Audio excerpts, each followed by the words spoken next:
அஸ்ஸலாமு அலைக்கும் வரஹ்மத்துல்லாஹி தஆலா வபரகாத்துஹு. கொஞ்சம் முன்னால் வாங்க, அல்லாஹ் ரஹ்மத் செய்யும். தீனுடைய மஜ்மாக்கல்ல எந்த அளவு நாங்கள் முன்னால் உட்கார்ந்து கொள்றதுக்கு முயற்சி செய்யணும். ஸல்லல்லாஹு அலைஹி வஸல்லம் அவங்க சொன்னாங்க, யார் நெருக்கமாக இருப்பாங்களோ தீனுடைய மஜ்மாக்கல்ல அல்லாஹ் அவங்கள நெருக்கமாக்கி கொள்கிறான். யார் தீனுடைய மஜ்மாக்கல்ல தூரமாக்கிறாங்களோ அல்லாஹ் அவங்களையும் தூரமாக்கித்தான் வச்சு கொள்கிறானா. யார் தீனுடைய மஜ்மாக்களை விட்டு வெளியில் போகிறாங்களோ அல்லாஹ் அவங்கள கணக்கெடுக்கிறதும் இல்லையா. அதனால் இல்முடைய மஜ்லிஸ்களில் தீனுடைய மஜ்லிஸ்களில் எந்த அளவு நெருக்கமாகிக்கிறதுக்கு நாங்கள் முயற்சி செய்வோம். சென்ற வகுப்பில் நாங்கள் உலு இல்லாமல் செய்யக்கூடாத விஷயங்களை நாங்கள் பார்த்தோம். அதில் முக்கியமாக உலு இல்லாமல் தொலையலான்ற சப்ஜெக்டை நாங்கள் பார்த்தோம். அதுக்கு பின்னால் உலு இல்லாமல் காபாவை தவாப் செய்ய இயலான்றதை பார்த்தோம். தொழுகையும் தவாஃபும் ஒன்றென்று ஹதீஸில் ஸல்லல்லாஹு அலைஹி வஸல்லம் சொல்லிக்கிற ஹதீஸை ஞாபகப்படுத்தினோம். அதுபோல் உலு இல்லாமல் குர்ஆனை தொடுறதோ குர்ஆனை சுமக்கிறதோ கூடாதுன்ற பாடத்தை நாங்கள் பார்த்து முடிச்சிட்டோம். இன்றைக்கும் உலவுடைய பாடத்தில் காலில் போட்டிருக்கின்ற அதுக்கு சொல்லுவாங்க ஹுஃப் என்று சொல்லி மேஸ் மாதிரி ஒன்று அரபிகளிடத்தில் இருந்துச்சு. எங்களை நாட்டில் அந்த பழக்கம் 100க்கு 99% குறைவான சில மக்கள் போடுறாங்க. இந்தியா போன்ற பகுதியில் இன்னும் பாவிச்சுக்கிட்டு இருக்கிறாங்க. எங்களோட நாட்டிலையும் பாவிக்கிறாங்க. அந்த காலுரை போட்டால் மேஸ் மாதிரி உண்டு, அதை போட்டால் உலு செய்கிற நேரத்தில் அதை கலட்டுறதா அல்ல அதோடு நாங்கள் உலு செய்கிறதா அப்படின்ற ஒரு பாடத்தை கொண்டு வந்து இருக்கிறாங்க. அந்த பாடத்தில் ஞாபகப்படுத்துகிறாங்க, அல் மஸ் அலல் ஹுஃபைன், காலுறையும் மீது அல்லது மெஸ் போட்டிப்போம் தானே பாதனி, அது மீது உலு செய்கின்ற நேரத்தில் நடந்து கொள்கிற ஒரு பாடத்தை கொண்டு வந்து வைக்கிறாங்க. சரி, சொல்கிறாங்க அந்த காலுரை அரபிகளிடத்தில் இருந்துச்சு. அவங்க அதை பாவிக்கிற நேரத்தில் ஸல்லல்லாஹு அலைஹி வஸல்லம் அவங்க சொன்னாங்க, அந்த காலுரை தோலினால் செய்யப்பட்ட காலுரையாக இருக்கணும். வெறும் துணியினால் செய்யப்பட்டிருந்தால் அந்த காலுரை செல்லுபடியாகாது. அப்போ அந்த காலுரை பாதனிக்கு போடக்கூடிய அந்த மோசான்னு சொல்லக்கூடிய அந்த மேசைக்குது, அது தோலினால் செய்யப்பட்டிருக்கணும். அதை போல் உலுவுடைய ஃபரலாகிய கரண்டை கால பூர்த்தி செய்யக்கூடிய ஒரு ஹுஃபாக ஒரு பாதனையாக இருக்கணும். அது அந்த காலுரை எப்படி இருக்கணும்? ஒன்று தோலினால் செய்யப்பட்டதாக இருக்கணும். ரெண்டாவது, நாங்கள் உலுவுடைய ஃபரலில் காலை சொல்கிற நேரத்தில் காலை கழுகின்ற நேரத்தில் கரண்டை காலை பூர்த்தியாக கழுக சொல்கிறோம். நாங்கள் அந்த காலுரை எங்களோட கரண்டை காலை தாண்டி பூர்த்தியாக மறைக்கப்பட்ட ஒரு காலுரையாக இருக்கணும் என்ற பாடத்தை கொண்டு வராங்க. சரி, இதுக்கு தலீல் இருக்குதா, ஹதீஸ் இருக்குதா, ஆதாரம் இருக்குதா அப்படின்னு கேட்டால், இந்த ஹதீஸ் புகாரியில் முஸ்லீமில் பதிவு செய்யப்பட்ட ஹதீஸ். ஜரீர் இப்னு அப்துல்லாஹ் ரலியல்லாஹு அன்ஹு இந்த ஹதீஸை ரிவாயத் செய்கிறாங்க. ஸல்லல்லாஹு அலைஹி வஸல்லம் அவங்க சிறுநீர் கழிச்சதுக்கு பின்னால் ஸல்லல்லாஹு அலைஹி வஸல்லம் அவங்க உலு செஞ்சாங்க. நபி அவங்க ஹுஃப் போட்டிருந்தாங்க, காலுரை போட்டிருந்தாங்க. ஸல்லல்லாஹு அலைஹி வஸல்லம் அவங்க அதை கலட்டாமல் அதுக்கு மேலால் மசுகு செஞ்சாங்க என்ற ஹதீஸை ஜரீர் இப்னு அப்துல்லாஹ் ரலியல்லாஹு தஆலா அவங்க சொல்கிறாங்க. அப்போ நாங்கள் காலுரை போடுறதுக்கு அதுக்கு மேலே மசுகு செய்கிறதுக்கு ஆதாரம் இருக்குது. ஆனால் அந்த காலுரைக்கு மேலே மசுகு செய்கிறதாக இருந்தால் போட்டிருக்கிற, நாங்கள் எங்கட பாசல செல்றது அந்த செருப்பு மாதிரி போடுவோமே, அந்த மேஸ் மாதிரி போடப்பட்டதை உலு செய்கிற நேரத்தில் கலட்டாமல் இருக்கணுமெண்டா அதுக்கு சில முக்கியமான 5 நிபந்தனைகளை செல்கிறாங்க. முதலாவது நிபந்தனை, அந்த காலுரையை போடுற நேரத்தில் அவர் அதுக்கு முன்னால் பூர்த்தியாக உலு செஞ்சிருக்கணும். ஒருத்தர் காலுரையை போடாது. அந்த காலுரையை போடுறதுக்கு முன்னால் நிபந்தனை என்னென்னா, அதுக்கு முன்னால் அவர் பூர்த்தியாக உலு செஞ்சதுக்கு பின்னால் தான் அந்த காலுரை அவர் போடணும். அப்போ தான் அந்த உலு அதுக்கு மேலால் மசுகு செஞ்சால் எங்களோட உலு செல்லுபடியாக ஆகும். இரண்டாவது சொல்கிறாங்க, அந்த காலுரை கரண்டை காலை பூர்த்தி செய்யப்பட்ட ஒரு காலுரையாக இருக்கணும். நாங்கள் போடக்கூடிய இந்த மேஸ் இருக்குது, தோலினால் செய்யப்பட்ட மேஸ் இருக்குது.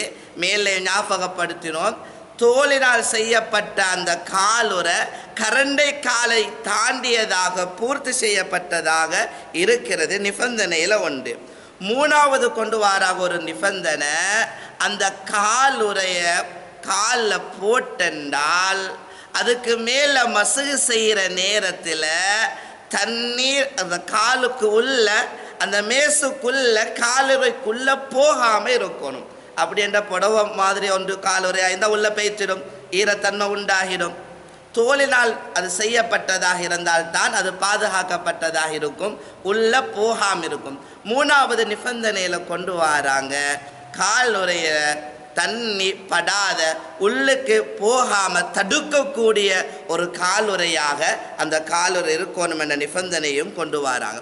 நாலாவது ஒரு நிபந்தனையை சொல்கிறாங்க, அந்த காலுறை உறுதியாக இருக்கணும், பீயக்கூடியதாக ஒரு தடவை போட்டு தொடர்ச்சியாக போட்டுக்கொண்டே கேளா கலட்டணும் அப்படியான ஒன்று இல்லாமல் தொடர்ந்து போடக்கூடிய ஒரு காலுறையாக, தொடர்ச்சியாக போடக்கூடிய உறுதியான ஒரு காலுறையாக இருக்கணும் என்றதையும் நிபந்தனையில் கொண்டு வராங்க. ஐந்தாவது நிபந்தனையாக நாங்கள் காலை போடக்கூடிய அந்த காலுறை சுத்தமானதாக இருக்கும். தோளுடைய பாடத்தில் நாங்கள் ஞாபகப்படுத்தினோம் தோல் எப்படி சுத்தமாக்கப்படுற விஷயம். அந்த சுத்தமான நிபந்தனைகளோட அந்த தோலினால் செய்யப்பட்ட காலுறையாக இருந்தால் அந்த காலுறைக்கு மேல் அதை கலட்டாமல் உழு செய்கிற நேரத்தில் காலை கழுகிற நேரத்தில் அதுக்கு மேலால் மசகு செய்ய இயலும் என்றதை கொண்டு வராங்க. சரி, இன்னொரு பாடத்தை அதிலே கொண்டு வராங்க, எவ்வளோ நாளைக்கு அந்த காலில் அந்த காலுறையை போட்டுக்கிட்டு இருக்கேலும், எவ்வளோ காலத்துக்கு. ஸல்லல்லாஹு அலைஹி வஸல்லம் அதையும் ஞாபகப்படுத்தினாங்க.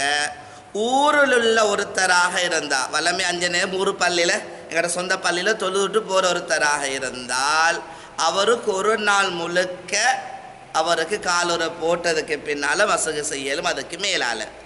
ஆனால் பிரயாணியாக இருக்கிறாரு, ஏதோ ஒரு ஊருக்கு பிரயாணம் போயிருக்கிறாரு, அவர் உழு செஞ்சதுக்கு பின்னால் காலுறை போட்டிருக்கிறாரு.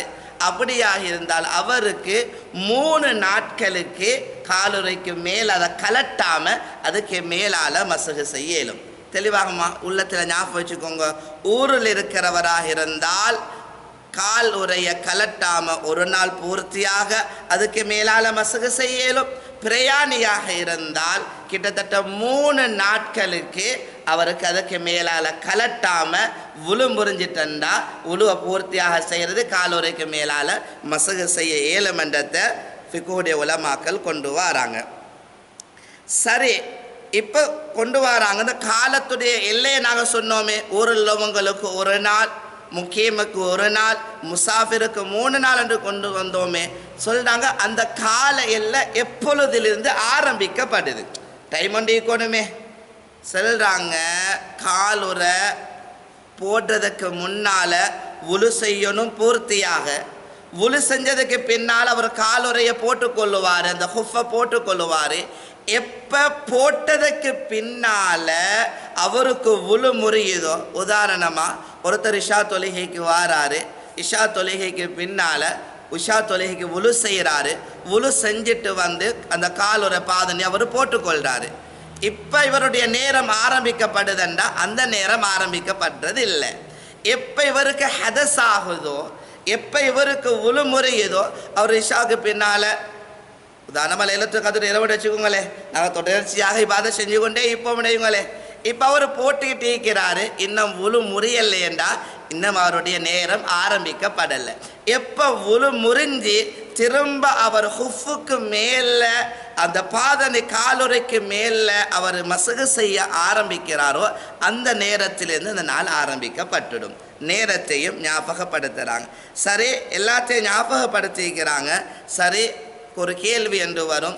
நீங்கள் சொன்னீங்க காலுறை என்று சொல்லி அதனுடைய விஷயங்களை ஞாபகப்படுத்தினீங்க, எதால் செய்யப்படணும் என்று சொன்னீங்க, எது வரைக்கும் செய்யப்பட்டிருக்கணும் என்று சொன்னீங்க, நிபந்தனைகளை சொன்னீங்க, எவ்வளோ காலம் அது செய்ய இயலும் என்று சொன்னீங்க, அதுக்கு பின்னால் அதனுடைய நேரம் எப்போ ஆரம்பிக்கப்பட்ட ஞாபகப்படுத்துனீங்க. சரி, கைஃபிய தேவைதானே, எப்படி அதுக்கு மேலால் மசகை செய்ய காலை கழுகிறதுக்கும் ஒரு முறையை தரத்தீவை சொல்லி நிற்கிறாங்க, கால் விரகளை கோழி கருகிறதுக்கும் ஒரு முறையை சொல்லி தந்திருக்கிறாங்க. சரி, அந்த ஹுஃபுக்கு மேலே அந்த அந்த காலுறைக்கு மேலே எப்படி மசகு செய்கிறது, கைஃபியத் எப்படி, அதனுடைய அமைப்பு எப்படி என்று கேட்டால், எங்களுடைய 2 கைகளையும் எங்களுடைய கால் விரல்களுக்கு மேலால் வச்சு ஒரு கோடு இருக்கிற மாதிரி பின்னுக்கு இழுத்தால் போதும். கீழ்ப்பகுதி அல்ல, மேல் பகுதியில் எங்களுடைய விரலுக்கு நேராக எங்களோட 2 வலது கையை வலது காலில் வைக்கிறது, இடது கையை இடது கால் விரலில் வச்சு அப்படியே பின்னுக்கு ஒரு கோடு இழுத்தன்னு சொன்னால் மசகு போதும். இன்னொரு சுன்னத்தான ஒரு முறையை கொண்டு வராங்க. வலது கையை விரல்களுக்கு முன் மேல் பகுதியில் வைத்து இடது கையை குதிகாலு கீழே வச்சு வலது கையை அப்படியே பின்னுக்கு இழுக்கிறது, இடது கையை அப்படியே முன்னால் கொண்டு வந்து சேர்க்கிறது. விளைஞ்சா வலது கையை மேலால் வைக்கிறது, காலன்னு வைங்களே, அந்த காலுக்கு மேலால் முன்பகுதியில் கை விரலை வச்சு அப்படியே வலது கை அப்படியே பின்னுக்கு இழுக்கிறது, இடது கையை கீழ் குதிபாதத்தில் வச்சு அப்படியே அந்த பாதத்துக்கு கீழால் அப்படியே முன்னுக்கு கொண்டு வந்து ஒரு கோடு போட்டது. ஒரு லேசான ஒரு மசகு, மேலால் ஒரு மசகு, கீழால் ஒரு கை இப்படி வச்சு 2ஐயும் வலது கையை பின்னுக்கு இழுக்கிறது, இடது கையை குதிபாதத்திலிருந்து முன்னுக்கு இழுக்கிறது. இவ்வளவும் போதும். ஆனால் மேலால் ஒருத்தர் மசகு செய்கிறதாக இருந்தால் அதுவும் அவருக்கு போதும். பூர்த்தியாக செய்கிறதா இருந்தால் கீழாலே மேலாலும் செஞ்சாலும் போதும். ஒருத்தர் கீழால மட்டும் மசகு செய்கிறதாக இருந்தால் அது பாத்திலாகும். ஹுஃபுக்கு மேலே மசகு செய்கிறது மேலாலையாக இருக்கணும், கீழாலையும் செய்யலும். கீழால மாத்திரம் செய்கிறதாக இருந்தால் ஏலா, அதையும் நாங்கள் விளங்கி கொள்ளணும். சரி, எப்போ இது பாத்திலாக்கப்படும், எப்போ இதுக்கு மேலால் மசகு செய்ய இயலாமல் போகும்னு சொல்லி கேட்டால், ஒருத்தர் ஒரு முசாஃபிர் வச்சுக்கோங்களேன், உழு செஞ்சதுக்கு பின்னால் காலுறையை போட்டிக்கிறாரு. போட்டதுக்கு பின்னால் அவருக்கு இன்னும் 3 நாளுக்கு அனுமதிக்கு அதுக்கு மேலால் மசகு செய்கிறதுக்கு, உழு முறிகிற நேரம் அதுக்கு மேலால் மசகு செஞ்சுக்கிட்டே இருக்கிறார் 3 நாளைக்கு. ஒரு நாள் கழிச்சதுக்கு பின்னால் இவர் அந்த காலுறையை கலட்டிட்டாருண்டா அவருடைய அது சட்டம் முடிஞ்சிடும். அவர் திரும்ப பூர்த்தியாக உழு செஞ்சு திரும்ப அதை ஆரம்பிக்கணும். இது முதலாவது பாத்திலாகக்கூடிய விஷயம், கலட்டினால் பாத்தில் ஆகிடும். 2வது, காலம் முடிஞ்சிட்டா. உதாரணமாக நாங்கள் ஊரில் உங்களுக்கு ஞாபகப்படுத்தினோம், ஒரு நாள் பூர்த்தியாக ஒரு நாள் செஞ்சுட்டு 2வது நாள் ஆரம்பிக்கிறதாக இருந்தால் இவர் என்ன செய்யணும், திரும்ப ஹுஃபை கலட்டிட்டு பூர்த்தியாக உழு செஞ்சுட்டு திரும்ப போட்டுக்கொள்ளும். அப்போ செய்யாட்டி அவருடைய இது பாத்திலாக்கப்பட்டுடும். அப்படி இல்லைன்னா பிரயாணியாக இருந்தால் 3 நாளைக்கு போட்டிருப்பார், 3 நாளை தாண்டி அவர் போட்டதாக இருந்தால் பாத்திலாக்கப்பட்டுடும். ரைட். 3வது ஒரு நிபந்தனையை கொண்டு வராங்க. ஹுஃபை போட்டுக்கிட்டே இருக்கிறாங்க, அவருக்கு குளிப்பு கடமையானால் அதுக்கு மேலால் திரும்ப மசகு செய்யலாம். ஏனென்றால் குளிப்பு கடமை பூர்த்தியாக உடம்பு நிலைக்கப்படும் என்றதனால குளிப்பு கடமையாக்கப்பட்டால் முழுக்கு ஏற்பட்டால் அவர் அதை கலட்டிட்டு குளிப்பை பூர்த்தி செஞ்சுட்டு திரும்ப பூர்த்தியாக உழு செஞ்சுட்டு அதுக்கு பின்னால் திரும்ப மோதாவை அந்த காலுறையை அந்த ஹுஃபை நாங்கள் அணிஞ்சுக்கொள்ளும். இந்த பாடம் எங்களுக்கு 100% தேவைப்படாது. இருந்தாலும் அந்த உழுவுடைய பாடத்தில் கொண்டு வாரதனால ஞாபகப்படுத்தினோம். நிறைய பேர் வெளியில் யூஸ் பண்ணிக்கிட்டு இருக்கிறாங்க, அரபிகள் இன்னும் அதை பாவிச்சுக்கிட்டு இருக்கிறாங்க. எங்களோட நாட்டிலையும் சில பேர் அதை பாவிச்சுக்கிட்டு மர்கஸ் பகுதிகளுக்கு போனால் எங்களுக்கு பார்க்கலும் அவங்க அதை யூஸ் பண்ணிக்கிட்டு இருக்கிறாங்க. எங்களிடத்தில் இல்லாதனால அது என்னென்னு கூட எங்களுக்கு நிறைய பேருக்கு அது தெரியாமிக்கும். அல்லாஹ் சுப்ஹானஹு வ தஆலா படித்த பாடத்தை விளக்கத்துக்கு கொண்டு வரதுக்கு நம் அனைவருக்கும் தௌஃபீக் செய்வானாக. சுப்ஹானல்லாஹி வ பிஹம்திஹி சுப்ஹானக அல்லாஹும்ம வ பிஹம்தி அஷ்ஹது அன் லா இலாஹ இல்லா அன்த அஸ்தக்ஃபிருக வ நதூபு இலைக். சுப்ஹான ரப்பிக ரப்பில் இஸ்ஸத்தி அம்மா யசிஃபூன் வ ஸலாமுன் அலல் முர்ஸலீன் வல்ஹம்துலில்லாஹி.